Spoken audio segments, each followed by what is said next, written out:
បន្តមកទៀតខ្ញុំធ្វើការសម្អាតបាទ thermopast ដែលនៅលើ CPU ក៏ដូចជាបន្តមកទៀតខ្ញុំធ្វើការសម្អាតបាទ thermopast ដែលនៅលើ CPU ក៏ដូចជាបាទថ្ងៃនេះយើងបានទទួល laptop MSI មួយគ្រឿងដែលតាក់ទងទៅនឹងបញ្ហាអេក្រង់ទី1បាទទី2គឺតាក់ទងទៅនឹងការសម្អាតបាទដោយសារតែយើងបានសួរទៅគាត់ថាអត់ដែលសម្អាតសោះគាត់ប្រើយូរឆ្នាំហើយ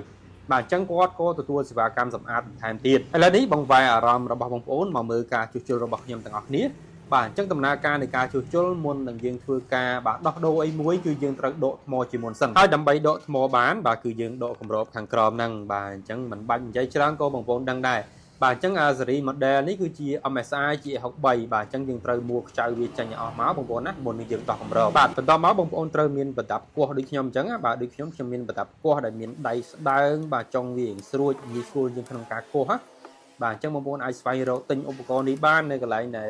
គេលក់ឬក៏តាក់ទងមកខាងយើងខ្ញុំក៏បានដែរហើយស៊េរីនេះវាមានជ័រមួយវែងនៅខាងពូតក្រោយនេះអញ្ចឹងបងប្អូនគោះអាហ្នឹងគឺប្រយ័ត្នប្រយែងមែនតើបើសិនជាបាក់ដាក់ទៅវិញគឺអត់ជាប់ទេបងប្អូនហើយយើងមកមើល laptop ហ្នឹងបងប្អូនបាទសិតតែពីងពីងបាទដី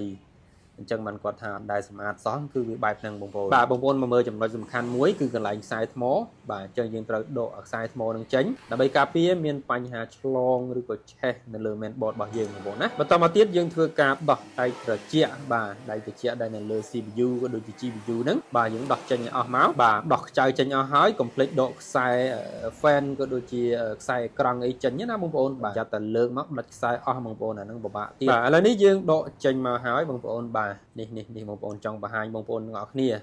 បាទតើតើនឹង thermopast ដែលប្រើ U បងប្អូនណាបាទគឺវាកកបែបហ្នឹងបងប្អូនឃើញទេបាទកកអញ្ចឹងបាទអញ្ចឹងអាហ្នឹងវាបញ្ជូនកម្ដៅ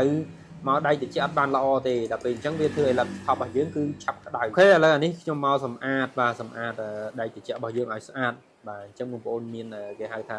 ទឹកសម្អាតហ្នឹងដើម្បីធ្វើការសម្អាតវាហើយយើងមានសលៃឬក៏ប្រដាប់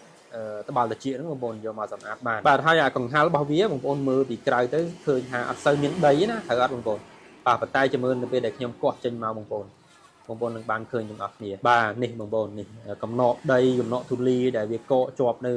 អាកន្លែងបញ្ចេញខ្យល់ហ្នឹងបងប្អូនបាទអញ្ចឹងបើយើងធ្វើការសម្អាតយើងមិនបានដោះបំបីគ្រឿងវាចេញអីអស់ទេបាទគឺមិនបានស្អាតល្អទេបងប្អូនបាទបន្តមកទៀតខ្ញុំធ្វើការសម្អាតបាទ thermopast ដែលនៅលើ CPU ក៏ដូចជា GPU ឲ្យស្អាតបាទអញ្ចឹងបងប្អូនសម្អាតបាទមានទឹកសម្អាតហ្នឹងមានសលៃមានប្រដាប់ត្បាល់ត្រចៀកហ្នឹងដូចគ្នាដែរបាទអញ្ចឹងយើងសម្អាតវាឲ្យស្អាតបាទធ្វើថ្នមបងប្អូនណាបាទថ្នមមែនតើបាទនៅពេលដែលយើងសម្អាតហើយគឺស្អាតភ្លឹងបែបហ្នឹងបងប្អូនណាបាទអញ្ចឹងឲ្យភ្លឹងអញ្ចឹងមកបន្តមកទៀតទើបយើងធ្វើការដាក់នៅ thermopast ថ្មីបាទដែលមានគុណភាពឲ្យ CPU របស់យើងបញ្ជូនកម្ដៅបានល្អហើយប្រើយូរមិនងាយក្ដៅបាទ